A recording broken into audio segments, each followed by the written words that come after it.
Hello, everyone, and welcome once again to Horrorific Chats. In this segment, we talk with independent writers and creators to learn a little bit more about them and discuss their journey into horror. Tonight, we are joined by Chad Miller, an author of paranormal thrillers who's been writing for over 25 years. Welcome, Chad. How are you? I'm doing well. How you doing? I'm grand, and we're going to be featuring one of your stories in the next couple of weeks, Prisoner of Fear. So, looking forward to that. Yeah, yeah. Make sure Should be everyone good. keeps up to date with the YouTube channel and be ready for that when it drops. Really exciting. So, welcome. How's life treating you so far? Life is good so far. Lots of exciting things on the plate. So yeah, I'm looking forward to everything coming out, and we'll see how it goes. It's either feast or famine, isn't it? You're in the middle of production, and then everything kind of all comes together, and then you're going like crazy.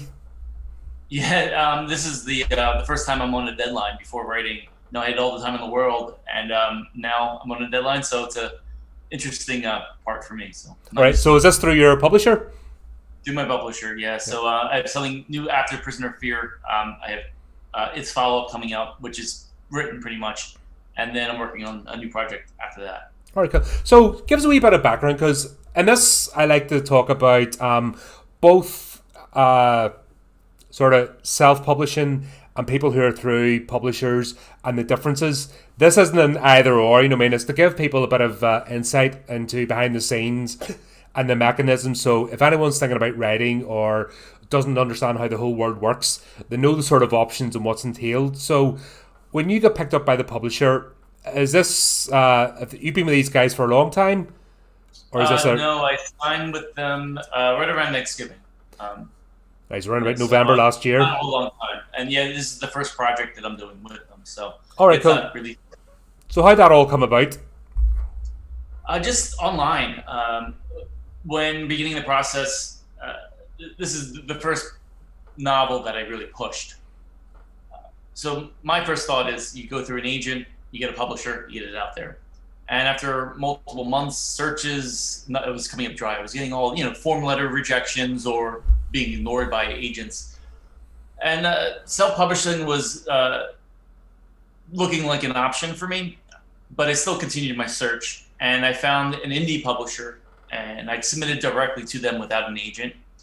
They liked the book, they picked it up, and the rest is history. All right, excellent. So how did that conversation first happen? Because people kind of got their head, the big six, the main publishing houses, and they think that the only option there is go with one of those, and then hopefully get your book on bookshelves. Which, as I've talked about many times, this isn't reality anymore. Bookshops are kind of by the wayside, and particularly the horror genre is very niche. Most mainstream outlets that sell books don't want horror. So the Sure. world's kind of changed in terms of publishing. So how does the conversation go with the publisher? What is it? What are the advantages of being picked up by an indie publisher? What is it they offer you? And then what is it? You've already mentioned deadline. So what's kind of the return in terms of contract? Without getting into any personal details, can you give us a wee bit of an insight how that all sort of comes together? For me, going the one drawback for me for self-publishing is that I'm not a marketer. I believe in my content because there's a lot of content out there, especially on Amazon, and a lot of it is garbage. So I do believe in my content, but the second half of it, after putting out good content, is marketing your book, and I know nothing of that. So I would have to learn that whole process on my own, which I am doing during There's a lot to this take in. a Uh, whole lot, I was at a and seminar two wait weeks ago. through what's that? I was at a seminar 2 weeks ago Yeah. about using social media and publishing. And still, you're only tip of the iceberg. Yeah, and there's a lot out there, and you don't know what information is good, where to focus your time, energy, and money. So, when going through a publisher, and this is an indie publisher, so that they don't have a huge reach, they handle that end of it for me. Not that I'm out of the woods at that. I do my own part and learning that landscape as well on my own to help push the book. But they do a lot of the marketing, the research, the cover design, the distribution. So I could be more focused on the creative aspect of it. So for me, it's a no-brainer. I'm not getting any upfront money, so that they're not giving me a stipend in the beginnings. But I am getting royalties, of course. But for me, it's But similar to self-publishing, it's based on your sales, so true. it's entirely up to your product how well you do. If I was truly self-publishing, I would get more of the revenue through the sales. So I'm giving up some of that for them, at least to push my name out there. So I'm not expecting to make a huge return on the first one. I'm just hoping more for name recognition at this point. So this is more of a long-term game? Oh, yeah. Yeah. So I know, like myself and people have talked to in terms of self-publishing, if you want to like test the waters, get something out there, fantastic. If you're truly serious about making this a career, you eventually want to look at the publishing route. Would I be correct in saying that?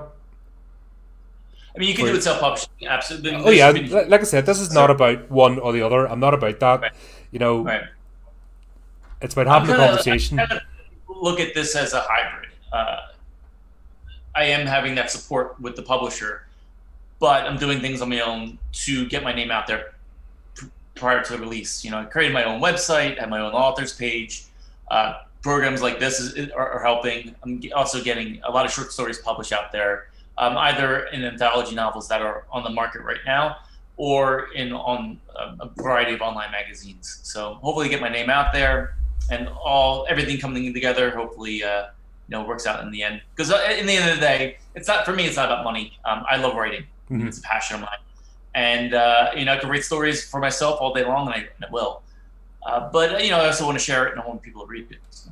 Well, that's it, because you've been at this game for 25 years. That's a real large chunk of time to dedicate to something. How have you seen the landscape change from when you started? Was writing just a hobby? Did you see like a barrier to getting yourself published? Did it get better? Has it got worse? Like you've mentioned, the glut in the market and just basically anything can get thrown out there. So the quality's not always assured. How have you seen the change in landscape from the time you started writing to now? For me personally, the landscape, when I first started out, I was inspired by my friend. I was a reader, wasn't a writer at all. And my friend wrote a short story, and my friend DK, and it just blew me away. It's very Kerouac, like Jack Kerouac type story, not a genre that I write in, but it blew me away, and it inspired me. Like if he could write a story as great as that, maybe I can too. And my first story, when I wrote it, I was all ego. Looking back on it now, 25 years later, it's horrible. So it's a craft that you have to learn. So it's not like you pick up like a guitar behind me. You don't pick up from day one and become Jimi Hendrix. Yeah, it takes time. But that's the journey of an artist as well. When you review your older material, you're kind of like, ugh, what was I thinking? That's always progression. You're always your worst critic.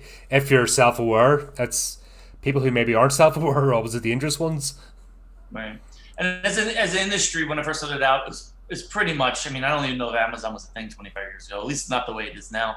So you had to almost always have to go through an agent, and then through a publisher, 100%. Now self-publishing is almost the way to go, especially for a new writer. If you don't have material out there, it's almost impossible, maybe even disadvantageous for you to go the traditional route, because you don't know if you're going to get the support that you need and deserve, that you can give to yourself. There's so many options for Amazon and for the self-publishing route, so much there, so many tools that a writer can utilize, but it requires a lot other than having good content. It takes, it's like a full-time job almost. Oh yeah. And for those like me who have a full-time job on their own and kids, and it's a lot to juggle. So. And then that's where it's easy to lose the passion if you get too bogged down. And like I know, even for this, a lot of time spent in admin for the sake of an hour on the screen, the amount of back and forth and everything in between that it takes to get you there, you can't discount that. What you have to be careful of, obviously, is not to kill your passion, because if you kill your passion, then you won't have even a product anymore. You'll just get burnt out. So it's always a balancing act, isn't it? Yeah, for example, like I said, I have my own website, and I had it professionally done like a week ago, and I was tweaking it a little bit, and then spent like an hour last night working on something, and it was just like to get this like little button in one spot, and like It's a flipping rabbit hole, isn't yeah. So it? I could have written like a flash fiction in that hour, or wrote a part of a chapter. I was wasting my time on this little button. So I mean, stuff like that does draw you away, and like you said, you don't want to lose passion at the grand scheme of things of getting the story out on details like that. But I think, as well, as a modern author, as a writer, or any sort of creator, you can't discount this side of things. You have to be on board with the whole package. Now, nobody's saying you have to be a multi social media expert or a marketer, but you have to at least have an understanding, because you, in the end, you're responsible for boosting your own content, at least to get some people to take notice. If it's not even building up a friends network, people are prepared to even leave you a review of in the real world. But you can't discount this aspect of things. Oh, of course, yeah. I think a big misconception is, okay, I wrote this story or this novel. It's brilliant. It's my masterpiece. I'm gonna put it on Amazon, and boom, I'm gonna be the next Stephen King. And I mean, not that it can't happen. It's not good, but it's not likely. It's not, you can't hope for a miracle. You have to take charge and take the reins sometime, and do the research, develop your brand, develop your platform, and then, hopefully with some kind of an audience, they'll snowball. Start little and keep on rolling, and develop a bigger and bigger voice. How do you try and make the process more enjoyable? Like, for this, we're having a conversation, a chat. For me, it's a chance to get to meet new people, get new ideas. So I try and have fun with it. Because if this was a job, and you were just doing it like that stale, you'd get burnt out very quickly. How do you make the process for yourself that it's not a painful, it's not a chore? Do you try and build that in to your whole experience as an author, or are you still trying to figure that out? No, I try to build it in, because if it becomes a job, I think I'll lose my passion in it. So to me, it's not a hobby, it's not a job, it's a passion. So the process of telling the story, that's what drives me. So, every day I might not be actively writing on the computer, but I'm thinking about it constantly in the quiet times. When the kids are at school, or I'm in the bathroom or in the shower, driving to work. The story is constantly in my head, and then once I get it down on paper, first time can be garbage, and you kind of hone it, kind of like a knife. Mm-hmm. You hone the steel, you get the blade sharp. So once that's out there, you want to push it. You get the business side of it, which, like you said, you don't want to get bogged down in that, but it's still an important part of the process. So seeing results, I'm a result-oriented guy. So like on the website, if I see a couple more hits or more viewers, that kind of drives me. And if I get 0 for the day, I just write. So I'm a writer in the end. Yep. Do you maybe try and use that to give yourself a bit of a break when you've got an idea, you've put it down? By getting into the sort of the marketing phase, that means you're not trying to turn the wheels too quickly. So you've got your story, you've put it out, you've invested so much time. It's maybe an idea to use the marketing aspect as the break till the next idea starts forming in your head, or you formulate it rather than just trying to write all the time. Because I think there's just maybe expectation as an author that you must be writing 24/7, and if you're not writing, you're thinking about ideas, and people just have that expectation, I think, as well as a reader, that's all they do. Yeah, I'm not. I mean, I can't sit at a computer and write for 4 hours. I mean, I'll get burned out too quick, and the content will suffer. When I sit down and actively write, like finger to screen or finger to keyboard, it's probably maybe an hour at most at a sitting. I could do a couple hours a day, but an hour sitting, and then I got to step away and take a break. Whether it's doing the marketing side of that or doing something else, I have to get my mind out of it. Because it just gets too much. So you refresh. There's an old saying, a change is as good as a rest. True. So you change your focus, go to something else. But do something else and have your brain go in a different direction, change gears, and because the brain's a muscle, like anything else. If you use it too much, it's going to get burnt out. And yeah, you're not going to get good quality out of it. So yeah, you have to take breaks. For me, at least, that's I the way found, my writing process. it's good at least you know what I mean. It's good to have that sort of vision, but it's good for people to know as well because I think people do get overwhelmed by this whole sphere. Maybe that's why they don't start. And one of the reasons for this is I want more creators out there, not less, because we've Right. kind of seen the decline in media when it's just a few small groups of people in charge of everything, and then it just becomes a factory. We've seen it Right. in And that's the movies. world. Hmm? I mean, that's the world that is in now. I mean, in my industry where I work outside of writing, I work in pharmacy, and Mm-hmm. like you said, it's two or three huge companies that run pretty much everything. So unfortunately, that's the way it is, at least in America. Yeah, I think we have a bit more of a variety over here, but it's the same. It's all international connected, you know. But once, especially with creative projects, Hollywood's the best example of something that's just went completely stale because same people that pass each other around. There's nothing fresh or new coming in. So my whole thing is let's get as many people out there creating. Not be snobby about it. You know what I mean? Nobody's going to write a masterpiece their first time. Right. But Yeah, I don't believe yeah, that's in. I think if somebody understands they're not going to make it or they don't have it, they'll come to that realization themselves. They don't need somebody stamping them down. oh, true. I mean, support is a huge thing. There is criticism and destroying someone. There's two different things. Criticism is you see something and you could see the beauty in it, you could see the potential in it, and you want to hone it and maybe take advice, maybe not, and try to make it better. Whereas to rip something apart, I mean, that's not It's no just one's that. I mean, nasty, you know. It's yeah. and the same people that would do that don't like it being done to them. You know, me they'd be the first Oh, to you complain. dish it out, but you can take it. Yeah. Yeah, And it's, I mean, everyone has a story to tell, whether it's, actively writing, telling stories, making music, drawing a picture. I mean, everyone has a story to tell, and everyone has the right to have their voice seen, heard, or shown. yeah, absolutely. With that, there have you found the sort of online? I know there's like any sort of group of humans. There's always people gel together more than others. But have you found the whole online experience supportive?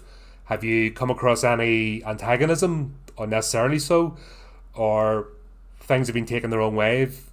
How's your experience been with all that? For me, pretty good. I mean, I'm in a different couple of writers groups online, Facebook and Instagram and all that stuff. Mostly, it's all supportive. Some of it is just to push your content out there, but the ones that and which have its place and it's great, hopefully to get your name out there. But a lot of it is writers supporting writers, or readers supporting writers, and lots of great advice out there, lots of support.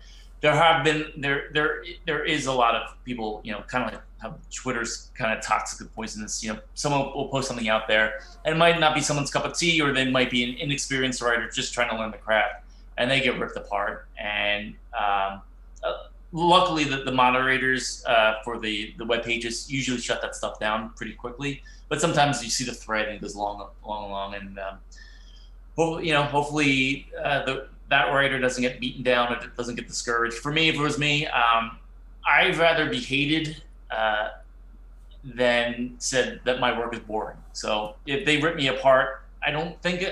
Maybe if everyone ripped me apart, if I got zero good reviews and all that. Yeah, if it was consistent across the line, this is bad, this is Yeah. bad. That's what I'm talking about. The self realization. You'd start thinking, maybe But I'd not. rather have like 5 and 4 stars and mix in with 1 and 2 stars, but the 3 stars, that's where I don't want. I don't want to be boring. Yeah, but you're never going to be all things to all people. That's another thing I think people need to realize, especially in the horror genre. And plus, if I'm correct, your main focus is on paranormal.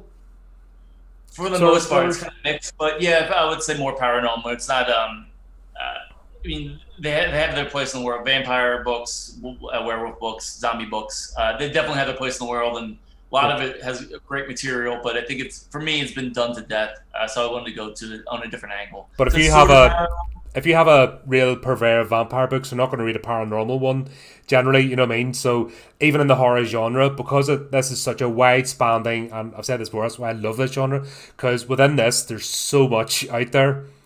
and there's so much as a writer. There's so much liberation in it because you're not limited to. So let's say you're writing historical fiction, which I dabble in as well. You're limited on the history of it, so you Mm-hmm. can't go outside the history. If it's historically inaccurate, the story's not going to work.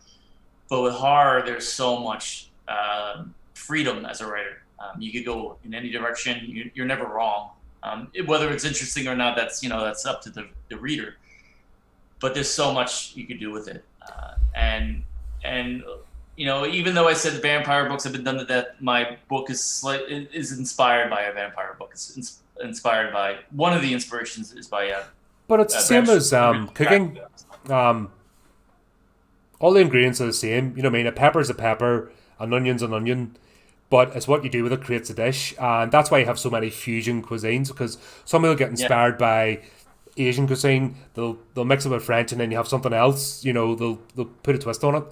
It's the same with writing or creativity. Music, there's only so many chords, there's only so many notes, so many scales, but it's and endless. I mean, it's endless. The possibilities are endless. a riff Like could be the same, or you know what I mean. A scale or a few bars could be similar to another song, but if you take that and make it your own thing, it's unique to you. It's unique to the world because it's never been done before. yeah, and that's exactly the same with writing. One thing though, it's just one thing that really pinged me when you talked about being a writer of paranormal thrillers. Have you ever been in any paranormal groups? No, no, not at all. Oh my god, they take it so seriously. Yeah, I I'm mean, sure. abandon all sense of humor, ye who enter here. They are really, really bad.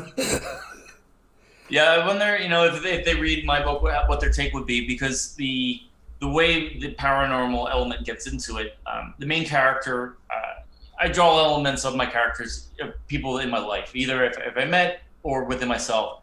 And to get personal, the his driving force was, my biggest fear, which is mortality. So his thought of mortality is you don't go to heaven, you don't go to hell, you kind of just blink out, you go to the endless void, and that's what terrifies him, to be unconscious for eternity. So he wants to prove that the paranormal is real, that gods are real, that monsters are real, Mhm. because that would dispel his biggest fear. So that's where the paranormal element comes in. This main character wants to prove that, you know, ghosts are real, because then, therefore, his biggest fear would be null and void. God, ghosts are not the brightest. I was actually we're doing a review tomorrow, and I was watching a movie about ghosts, and they are not the sharpest tools in the box. I don't think I'd like to be a ghost. It seems to be I would like love you to get be your a brain ghost. taken out, churned, and you can't even basically communicate. I would love to be a ghost. You'd be just floating around there. You'd scare all your friends. It'd be great. But You'd be the living horror story. It'd be awesome. but every ghost story or any sort of haunting movie, the ghost is always like, "Blah," and they don't want to be a ghost, but they can't communicate how not to be a ghost anymore. Where they just went, open that portal or read that book, it'd be done in 5 minutes. But usually most stories are just an hour or something of just, "Rah," and then Yeah, eventually the twig on what it is. it's kind of like the difference between the Frankenstein book and the Frankenstein movie. If you remember Boris Karloff's movie Frankenstein, he's like this, Yeah, he's this lumbering monster, can't talk and just groaning. But the book is much more scary to me because he's definitely an intellectual, but he's more of an abomination, and I that's actually think, and I love the fascinating. bar. I grew up in the Boris Karloff stuff. That was like a Saturday night pleasure. All those and Bella Lugosi. But what was it? The Curse of Frankenstein with Peter Cushing. In fact, we reviewed it, I think last year, and Christopher Lee playing the monster. Mhm. Have you seen that one? Like, it actually showed When I was a kid, I think, not it recently. showed Frankenstein, the scientist, to be such a vile human being. Yeah, You know what I mean? Just complete narcissist, and people were just objects to him. So it was nothing to him, no compunction then to rob graves and build a creature. And even though it had sentience, he treated it worse than an abused animal. And even Christopher Lee, the fact he was prepared to degrade himself, and they're both, these two are both high class actors, but even Christopher Lee's performance of him degrading himself as a monster, I thought was actually close to the book, even though they didn't mean it to be. No, I mean, it was a right, Hammer right. horror, so they meant it to be a Hammer horror, but the way they brought Frankenstein across, and the way Christopher Lee portrayed the beast, was fantastic. You know, it's one of the ones that stuck with me. The biggest Frankenstein connotation, at least on film or TV, that stuck with me. It's not well known. It's a series called Penny Dreadful. Oh yes, with Eva Green. Yes. And oh god, he used to play James Bond. James Bond. Not Daniel Day-Lewis. No, 11 Daylights and Christopher Dalton. Flip's sake. How did that? I am seriously getting more scatterbrained as I get older. But that connotation of Frankenstein, I mean, hit the mark. He was, mad at his own creation. An abomination thrown into a world of class and high society, just living in the gutter, living in the shadows, and mad at his creator and at the world of his own existence. And I forget the actor's name. I've seen him around. He's one of those character actors. He did. Yeah, I'm terrible with. Honestly, I'm awful with names, and that's why I'm not a sports fan, because he's trying to remember an entire team's name, and then they're going to change it like the next season. I'm like, I just remembered all those. Stop it. Yeah, you have to study. I mean, being a sports fan, it takes a lot. It takes. No, I keep characters' names in my head. Even then, I'll get them mixed up. If it hasn't been something I've read currently, like it goes out of my head. Yeah, that's the tough thing as a writer is you have it in your head, so you know the characters' names and you know the storyline, but you have to also take in relation that you don't know if the reader's going to retain everything that you have down or are going to follow it. So I try not to have too many characters in my books because I want the reader to fall in love with the few that I introduce. But you have to tell the story, and there's side characters and everything, so you don't want to confuse them, but you don't want to bore them. So it's hard. It's hard to get. That's why beta readers are really beneficial. Yeah. How do you go about naming characters? I know we had certain questions, but I'm just fascinated. I hate naming. Naming characters. It's hard. The two main characters in my book were easy. I used them from inspirations. So, like I said, it was based off a vampire book. Dracula. Mm-hmm. So one of my characters' name is Thomas Bram, and the last name Bram for Bram Stoker. And the other guy's name is John Doyle, and I took that from Arthur Conan Doyle from Sherlock Holmes. So it's kind of a mesh of genres. So it's a mystery, but it's also a horror. So I use those, and other names. A lot of times I change them because it doesn't sound right. Yeah, it gets difficult. Like I said, when I sort of get the new character, I'm like, oh no, not again. Why? Like Dabney's Bricky, and that doesn't sound good. I remember random stuff from like 20 years ago or some obscure fact, but if I haven't been talking to somebody like constantly, I'm like, oh, what's your name again? Or a lot of times when you asked me about when we were talking about the story you're going to feature, and I read it and like got really into it. And I couldn't remember the mother's name, but I'm like, the one where the mother's doing this and blah, blah, blah. I'm like, oh my God, I'm so like, and I didn't have my computer, so I couldn't call it up. I was answering you on my phone. I'm like, oh my God, I'm going to sound like a complete plank here because I only finished this last week and I can't remember her name. And I can't remember the other guy's name who was the main character. And I can't remember the daughter's name who was the main character. But I was really invested and I really enjoyed it. And I'm going to sound like I don't care. But that's how bad I am. Yeah. I mean, it is tough. So it's tough as a writer and then tough as a reader. In my field, one of the tips I have, at least for me, I'm aware of people's names. So if I hear a name, in my field I come across a lot of people's names. If I hear a name that stands out, I won't use the whole name, but maybe like the last name. Like, that's a cool last name. I'm gonna. That's one in the bank. I'm gonna put that out later. I'll use it later. So sometimes I do that as well. We'll talk about that. So, how important is it that people collaborate with each other? Because we've talked about being supportive and how it can either make or break, especially somebody starting out. But how important is it to actually work together? Because sometimes you can see, like you mentioned, like that horrible platform, Twitter. I hate it. We're on it, and I just post it, and I couldn't even dream of clicking on it or following too many people because I don't want to go down that rabbit hole. Right. But how important is it to actually collaborate and not make yourself an island and reach out in whatever capacity possible? I think it's very important. I mean, this is a global world, and people are social animals, and we're all interconnected. I guess if you're this brilliant starving artist, you probably can make it work on your own. But or you could be lost. You could be, you could have this brilliant work out there that's never going to be heard because you're reclusive. So I think that collaboration and networking it's not something that I'm strong in because I'm an awkward dude and I don't make friends easily. But I do make friends, I make close friends. But I think it's very important. So I mean, online is has a wealth of people who are out there who are looking to support and looking to be supportive.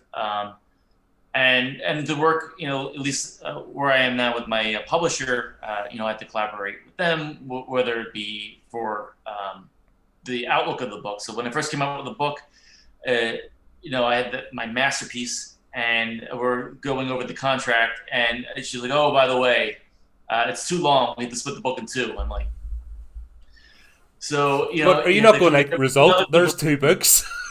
It's two books, but now I have to oh my god, I have to come up with like an ending, and then now a new beginning for the other book, and my mind's spinning. So it's not, once you start working with people, it's not just your animal. So you have to either decide I'm going to do this all on my own and screw them. I'm going to have my own vision, or you're going to collaborate people and take other people's input. And you could reject some, which I've had. There's some suggestions that didn't work. But she made a good point. The publisher made a very good point with the book being too long. It would have been like 550 pages in print. And being a new artist and setting the sale price, to look at it financially, would have drawn away a lot of new readers or all the readers community to me. Isn't it funny how people are terrified of trying something new? So some people, new food they won't try. I eat weird food and bring it to work. I'm like, God, I love. See if something has tentacles and it's winking at you and stuff. I'm having a go at it. I'm like, I'm not going to be the one to back down. If it's in the sea, I'll eat it. Oh, I love seafood. Fantastic. But people will go and spend $10 or $20 in Starbucks or buy a super duper coffee, but they won't spend $2 on a book. Yeah, and the thing is, a lot of times if they will spend money on the book, they'll go in their wheelhouse. It's kind of like ordering the same thing in a restaurant. You go to your favorite restaurant, you see that meal, and you get the same meal every time. And I think a lot of people do that with their books or movies. I just want to do a superhero thing, or I just want to do a horror thing, or I just read westerns. They don't expand to other genres, which I think it's a shame because I don't have a favorite genre. I mean, I don't even know if I'm definitely just a horror writer. I love horror, and this is why I tend to gravitate towards dark writing. But to me, it's telling a story. So whether the story is a horror story, a western story, a erotica story, as long as the story is good and interesting, I think everyone should keep an open mind. So it might be something worth. What is horror to you? What's your definition of horror? What do you see horror as? I think it's wide. You could go through the slasher horror, where the Freddy Kruegers and the Jason Voorhees out there. For me, my favorite kind of horror is the cerebral horror, the ones that not necessarily the monster that's going to rip your guts out, but the monsters that are going to infect you in the mind, to change the way you think, for you to go to bed at night. So are you like Invasion of the Body Snatchers or They Live? I love those, but I also love what got in my head a lot was Stephen King's Pet Sematary. Oh yeah, we talked about that. Necessarily like this monster movie, and the word monsters in it, but the concept was almost like Frankenstein. In Frankenstein, the book messed me up inside. That messed me up inside. One of the in the best ways. Just that thought of being an abomination and being abhorred by the whole world and being isolated, and then your reaction of your revenge. And Pet Sematary was almost the same way. The dead bodies would get buried, they would be reborn, but they're mad. They come back angry. But Pet Sematary did it in a decent way because it struck home more because it you had that loved one who couldn't say goodbye, so they would do anything to bring back their loved one. even though they come back as this abomination. Yeah, and So it was you could see that. But also, I think we sort of talked about Pet Sematary again. Just the fact that it was the Wendigos wanting to corrupt. It's trying to engineer events. Now, the original movie that didn't come across too well, but in the remake, they made a bit more of an effort that the Wendigo was actually trying to pull the strings to make events happen, right. and you could see a Yeah, bit I more of didn't that. see the remake.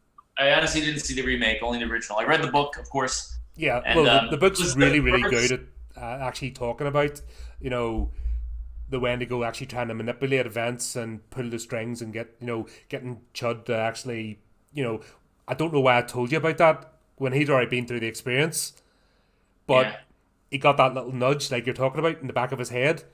Say it, suggest and that, then it sticks with you and affects your brain, and when you go to sleep at night, it's there, and it keeps you up. And that's as a horror writer, I think that's my goal. My goal is someone to read my book or a story and can't get that concept out of their brain, and it scares them and frightens them a little bit, where they're thinking about it, trying to go to sleep, but it keeps them up at night. And that's the goal. So if you just find yourself maybe you've got a story idea in your head, are you thinking I'm going to write a horror story, or does the idea just take shape and then you find yourself going down the dark path where it's like, whoa, this has to go into horror because I can't step back from this because nobody outside of that genre, nobody's going to read it. They'll have fits. Yeah, for me, I think I write that way. Where I mean, a story is organic. It's a living and breathing thing. So you write it down, and you might have something in your mind where you want to go, or what this piece is going to be, but it goes in its own direction. So for me, yes, it was much like that. I had some characters in mind, a central story in mind, but it went down a dark path. So once you start kicking up the dirt, you see what things start crawling out. It's just funny as well because I think I've become almost blasé and I forget sometimes, especially when I'm talking to people like yourself and in the sort of horror genre, that there are normies out there and they are absolutely horrified by what we talk about or what we joke about or what we just find is, yeah, that cutting up scene, but when he cut his bowels, it wasn't quite done right. You know what I mean? I've read worse where they'd be like, "Oh, what's wrong with you? Have you ever They're, encountered they're, that?" they're not as cool as us. That's all. I don't know. I mean, we were all into different things, and some people might, be like that on the surface, but deep down they may be like, that was pretty badass. I like that. So You're like, "Come to us, welcome we'll on get in board." there. Yeah, I think it's just really important that you explore that side of yourself. It's about being a balanced person. Um, Too many people try to be good and virtuous, and that we see it online all the time. The ones that profess so much to be good are doing the worst. They're the worst bullies. They're the most like heinous people. They'd Yeah. quite happily see somebody left out in the streets, homeless or dead. You know what I mean? They just don't care, but they think they're a good person because they're so terrified of that darkness. Where, at least in the horror world, because we embrace that, I think you get a better person and a more interesting person. That's been Yeah, and you have to be honest, and also, I mean, you can't. For me, it's not a black and white world. It's not just good, just bad. Especially my characters. My characters aren't just good and just bad because it mimics. I mean, art mimics life, and life should mimic art. So my characters aren't black and white, and the world isn't black and white. So my protagonist, he might be a good, sort of a good guy, but he's an asshole too.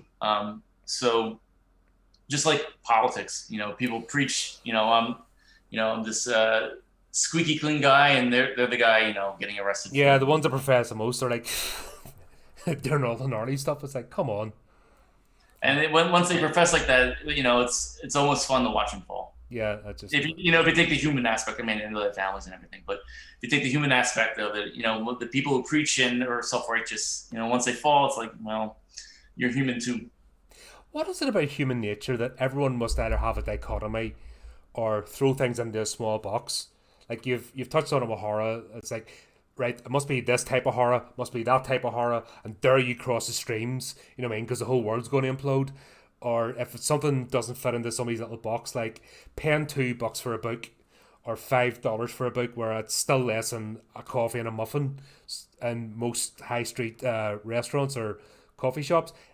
We're not asking for a kidney. You know what I mean? It's not like No. somebody's here. This will cost one of your limbs and you'll be irreparably damaged. What is it that? Because this is actually more basic, I think, than you talking about being afraid of your mortality. I'm afraid of failure. You know, that's my biggest thing, of just completely humiliating myself with just being that terrible at something. To me, there are big things, but somebody being afraid to read a book or watch a movie and not like it, as if their world's going to come to the end. Where do you think that stems from? I don't know. I guess I mean maybe time investment, but you go if you could always start a book and it'd be terrible and not finish it. I'm not one of those guys. Even if it's a bad book, I have to finish it. Same thing with the movie. I usually finish it. I usually don't walk out. But I guess people don't want to waste their time, but that's not a scary thing. Even if you hate something, you didn't waste your time. You know what you don't like. Yeah, and that's actually I try to say to people, and the answer no is as important as the answer yes. So the answer of no, I don't like this, at least you know where you stand. No, I didn't But enjoy this. No, that tastes awful. You know, no, that's not a good experience. They are, if not more important than yes, I do like this. I just yeah. don't get where the fear comes from. And I think the culture's changing too. We are very becoming an impatient clickbait culture, whereas before, if you look at the music industry, you would buy a vinyl LP and you put it on the needle and you listen to the album, from first song to last song, flip the side, listen to the second side. Now, I mean, albums aren't even a thing. I mean, bands are releasing albums, but people only listen to like a snippet or like one song at a time. They won't listen to the whole concept. So I think with books, it's almost the same way. You can't, do it the same way and pick out like a track of a CD or of an album and just listen to a snippet. A book, you have to read the whole thing. And I think the culture, unfortunately, is going away from that. I love, putting music in my iPhone and listen to snippets at a time. But when I come home, I put on a record and listen to the whole album because that's the artist's whole concept. Mm-hmm. That is their art. So I wanted to see the whole picture and not just a glimpse. I've actually done I love albums myself, and I just recently bought a cassette tape. You know what I mean? Because it was a 40th anniversary Number of the Beast, so I actually found myself sticking a cassette tape in. That's an emotional experience because flip's sake, those things were horrendous. Yeah. They were useful, but they were also horrible at the same time. Even the sound quality here, like, oh my god, did I actually used to enjoy that? Yeah, though I grew up on Walkman, so Yeah, I love it. a thing I've found though is rather than the tracks, if you put the tracks together or you download the MP. Now, I don't. I'm a strong advocate against piracy. I hate piracy, but if you've bought the track, then download the full album and actually have that on your iPod or your MP3 player or whatever it is, so that when you skip that track, it's playing the whole album. So you're forced then to have the whole experience, as opposed to mixing up the tracks. And like, I'm bad for shuffle, and I've found myself losing. Like, I love music, but I found myself losing my way with the advent of digital media, because you just put thousands of tracks in, you skip, and sometimes you can barely recognize the artist because it all just gets jumbled up. Yeah, it's almost background noise rather than hearing the blood, the sweat, the tears of what into making that album. So yeah, for me, I think books are the same way, but you can't do that with books like you can now with MP3. No, you So have I to think commit. that's going back to your original question. That's probably why people are afraid to pick up that book or to read a story, because the culture has shifted, and there's not enough old guys like me who remember the old times of LPs or audio tapes when you're forced to listen to the whole thing. But I think it was beneficial too, because you get that vision from the artist, and if you just get the snippet, it's going to get lost. Yeah, well, one thing we try and provide here is the snippet, so that it tries to encourage people who maybe haven't heard of an artist. That's one thing we try and do in this show, is for 10-15 minutes, you can delve into the story, even if it's the first chapter or a part in the book that doesn't spoil it, obviously, but at least these people have the chance to experience the story and then make a decision from there to try and then purchase. So I hope at least we can help out in some way. That's where the concept of this show Yeah, came yeah. up. I mean, it's like a trailer is a great thing. You're not going to dive into a whole book, especially if you don't know the artist at all. If you have a favorite artist, you obviously you're gonna have a following. But if the artist is new, yeah, without hearing a piece of it, you're not going to know or want to dive in and make that time investment for the whole thing. So yeah, it definitely has its importance. Yeah, it's just like it's constantly evolving and changing. And back to what I was saying about collaboration, just working together, try and just get. I'd rather have more voices out there and differing voices than less, because that's how you enrich your life. And even if you don't like something or you don't agree with it, or it's maybe not necessarily a cup of tea, but it might be written or it might be put forward in a way that'll pique your interest. And if something piques your interest, then you look into it, and you don't know where it might. When a curious mind can go so many different places, and that's one thing I like to try and foster people. Uh, And it gives you a better understanding of the world, even though a piece might be different and foreign to you. You might learn more about someone else's culture or their point of view, which is even both of those things are essential in life, I think, at least in my life. yeah. So to learn more about people who are different than you, who have a different culture than you, or have a different point of view, even if you don't agree with it, don't like it, you still are opening your up the eyes that there's the world is different, the world is huge, and the world needs to be seen. Yeah, I don't think people understand why somebody comes to a conclusion. They just go, "That's not me. I hate you. I want to destroy you," and we've got right down to like back as if we're crawling out of caves with clubs. That's not my tribe. Bash. You know what I mean? It's almost Yeah, like we've devolved. But there's yeah. obviously a It's been reason. less than 5 years, yeah. There's a reason why somebody ends up with their values or what to think about, and actually, stories are they're the basic way of communicating. Yeah. Yeah, Storytelling is the basics of humanity. yeah. I mean, some of the best people in the world are storytellers. My favorite president in the United States. I mean, he's my favorite president for many reasons, but Lincoln, he was the greatest storyteller. He just liked, inviting people in the Oval Office and just talking and telling stories, and that's how you learn about each other and how you learn about the world. One thing I do have hope for though is I've seen I like reaction videos. Uh, if it's particularly music or an artist, nice to know somebody else is out there. But what I'm seeing lately are a lot of like really young people, like you're talking 18 and younger, who are actually going back to like old school sort of music and discovering Yeah. it for the first time, and then they're discovering the pleasure of picking up an album or going to a concert, and this is like groundbreaking to them. Yeah. So I think Because we're going to come full circle. So I don't think I hope so. it's not ready to throw in the towel. Everything's cyclical. I think maybe the generation before us are the ones that are kind of trapped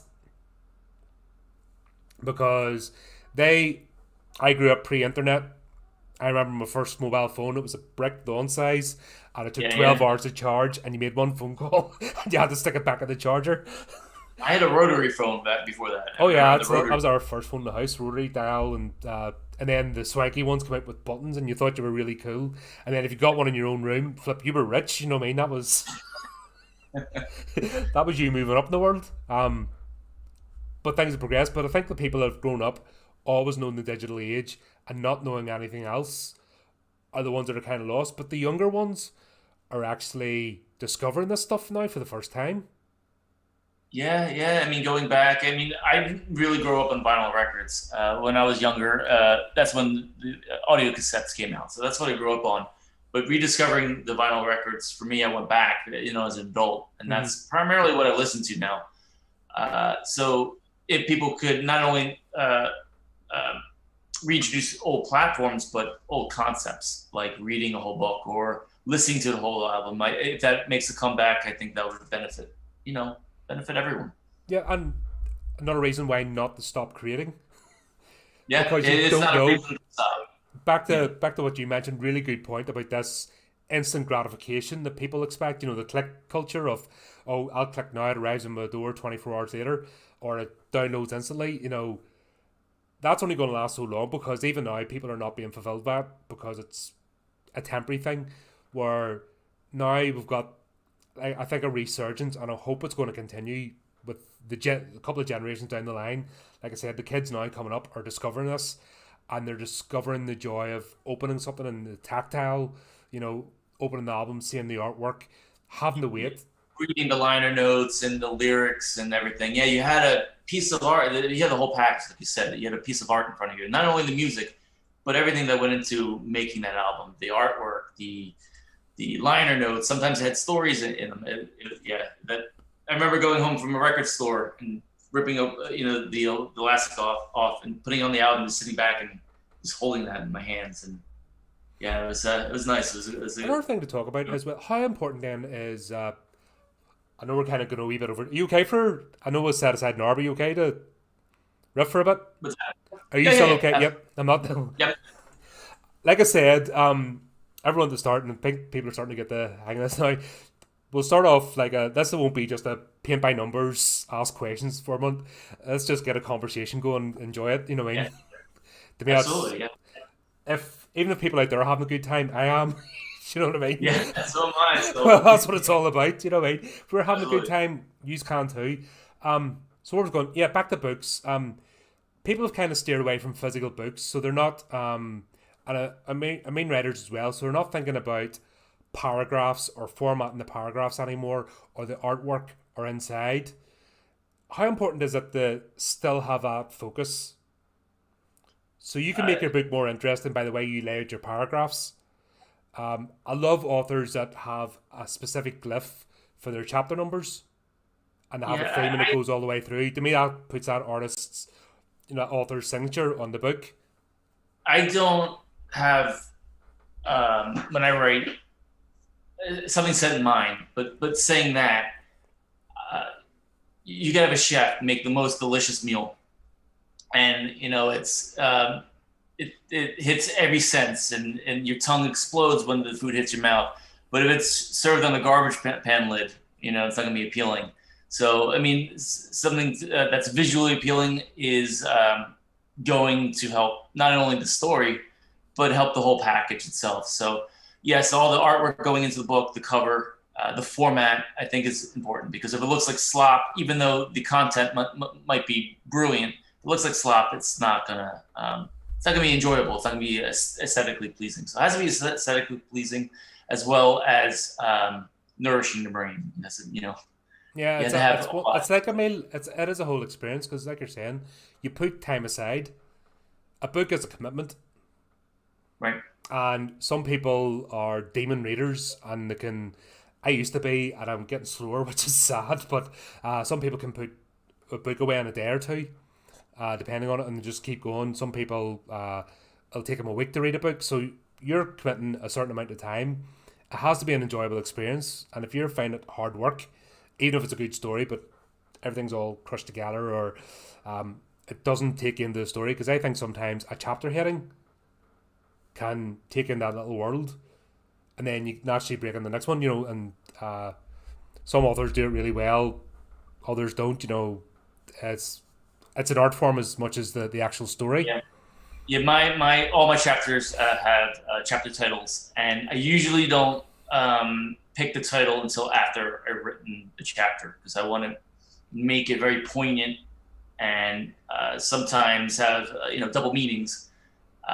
So that in itself, like you said, is an art form and could be very constructive in telling the story as well. So, like you said, it's the whole package. So if it's all jumbled and you have one chapter that's one paragraph, even though it might be written well, it's not going to come across well. So, when I want someone reading my book, if I'm lucky enough to someone buy my book and read it, I want them to enjoy the whole experience from first page to last. Fantastic. And would you just remind everybody again what you've got currently coming up? What's your latest projects? Sure. Right now, I have short stories out there, but the biggest project that we're talking about is my novel, The Prisoner of Fear, which is a horror-based mystery coming out. It's due out around October 1st of this year. And following that, its sequel, Paroxysm of Fear, will probably come out about 2 months later. Fantastic. And we're going to be featured, I think it's the 22nd. We have got Horrific Tales coming out. So, folks, if you want to get on board, get a sneak preview, get an idea what the story's about, please tune in for that episode. It'll be, what is the, God, this is where I think you said the 20. It's whatever the Friday. Yeah, the Friday the 22nd. Yeah. And I gave you a couple of excerpts, and I think you picked the creepiest one, so it should be good. Yeah, like I said, when I was telling back, I was like, oh my God, I can't remember the character's name, but it was really, like I got really on board, and hopefully we'll do a good result. So, folks, please make sure you check that out. Check the episode link descriptions, because all chat stuff there, and then if you've just created a website, what we'll do is we'll add that as well. So if you drop that over to me. Yep. It's chadmiller.author.com, but yeah, if you drop the link too, we'll add that to the description. All the links to everything that I have out there.